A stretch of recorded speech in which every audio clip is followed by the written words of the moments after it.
دیکھیں میں پہلی بات ہے یہاں پہ مولوی صاحب تشریف لائے تھے، تشریف کیا لے کے آئے تھے؟ وہ جماعت مخالفین کے اس گروپ کے تھے، وہ ضرب عمری والے، وہ یہاں پہ آئے ہیں، انہوں نے احانت شروع کی ہے شروع ہی سے.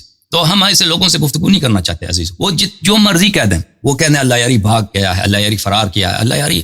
دیکھیں عزیزو، ہم علمی گفتگو سے نہیں بھاگتے، لیکن اگر کوئی شخص آ کے یہاں پہ اہل بیت علیہ السلام کو گالی دے، اہل بیت علیہ السلام کی بے احترامی کرتا ہے، تو ہم ان کے سے بات نہیں کریں گے.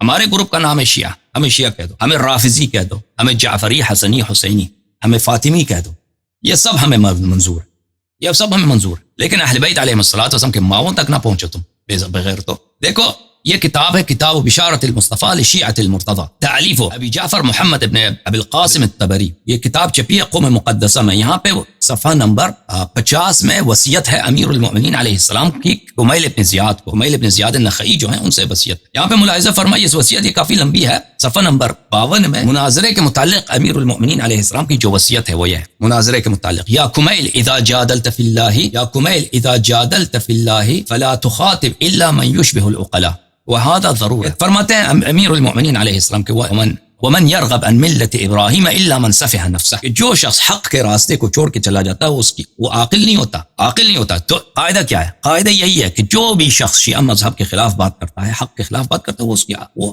عاقل نہیں ہو سکتا. وہ شبیہ عاقل ہو سکتا ہے لیکن عاقل نہیں ہو سکتا. یہ کمیل امیر المؤمنین علیہ السلام فرماتے ہیں کہ اگر تم مناظرہ کرنا چاہو اللہ کے رضا کے لیے، فلا تخاطب الا من يشبه العقلاء وهذا ضرورہ.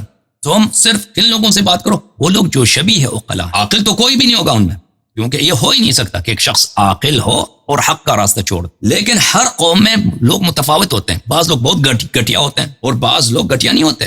تو جو ہے نا ان لوگوں سے بات نہ کیا کر مناظرہ، جو گھٹیا لوگ ہیں. وہذا ضرورہ، یہ ضروری ہے. یا کمیل ہم علی کل حال سفہاء، یہ ہر حال میں آپ کے مخالفین ہر حال میں سفیہ ہیں. سفیہ کس کو بولتے ہیں؟ بے عقل. ہر حال میں ان کی عقل نہیں ہوتی. اللہ تعالیٰ نے فرمایا الا انہم هم السفہاء ولکن لا یعلمون، یہ سفیہ ہیں لیکن ان کو خود پتہ نہیں ہے کہ یہ سفیہ ہیں، بے عقل ہیں. یا کمیل فی کل صنف قوم ارفع من قوم فإیاک ومناظرۃ الخسیس منهم، ہر قوم میں گھٹیے لوگ بھی ہوتے ہیں اور ان سے اوپر وہ طبقے کے لوگ بھی ہوتے ہیں، اچھے لوگ بھی ہوتے ہیں نا. تو ہم گھٹیے لوگوں سے کبھی مناظرہ نہیں کرنا، گھٹیا سے کبھی مناظرہ نہیں کرنا، کیونکہ وہ گھٹیا، جب انسان گھٹیا سے مناظرہ کرتا ہے وہ اپنے آپ انسان کو اپنی سطح تک نیچے لے کے آتا ہے. تو میں جماعت مخالفین کے جو علماء ہیں میں ان کا احترام کرتا ہوں. خدا ان کو جزائے خیر دے، خدا ان کو عزت دے، خدا ان کو طول عمر دے، خدا ان کے توفیقات میں اضافہ فرمائے. میں ان سے بات کرنا چاہتا ہوں، لیکن ایسے لوگ نہیں جو یہاں پہ آ کے گالی دے. اگر تم ادھر آ کے گالی دیتے ہو تو پھر چلے جاؤ. ہماری اور آپ کی تم جو مرضی کہہ، تم کہہ دو یہ بھاگ گیا، کوئی بات نہیں، کہہ دو کہ بھاگ گیا. اذا خاطبهم الجاهلون قالوا سلام. تو تیری مرضی جو تو نعرہ بازی کرتا ہے. جماعت ضرب عمری والوں کو کہتا ہوں کہ تو تمہاری مرضی، تو وہاں کہہ دے کہ اللہ یاری بھاگ گیا، تو جو مرضی کہہ دے، لیکن ہم اس شخص سے بات کریں گے جس کے پاس ادب ہے، جو یہاں پہ آ کر ادب کے ساتھ، پیار کے ساتھ، احترام کے ساتھ بات کر سکتا ہے. اگر تم اس طرح بات کر سکتے ہو بسم اللہ، آ جاؤ ادھر. لیکن یہ مولوی جو بھی آیا تھا، نصیر احمد نام تھا، اس کے ساتھ کبھی بات نہیں کرو. اذا شتموك فاحتمل وكن من الذين وصفهم الله تعالى بقوله واذا خاطبهم الجاهلون قالوا السلام. اگر یہ مناظرے میں یہی گھٹیا لوگ کہتے ہیں، چیلنج دیتے ہیں کہ آؤ مناظرہ کرو، اور تم دیکھتے ہو کہ یہ گھٹیا ہیں تو ان سے مناظرہ نہ کرو، اور یہ پھر تمہیں گالی دیں گے کہ یہ بھاگ گیا، تو کوئی بات نہیں، تم برداشت کرو، کوئی بات نہیں، کہہ دو جو مرضی وہ کہہ دو، اللہ یاری بھاگ گیا، تم برداشت کرو.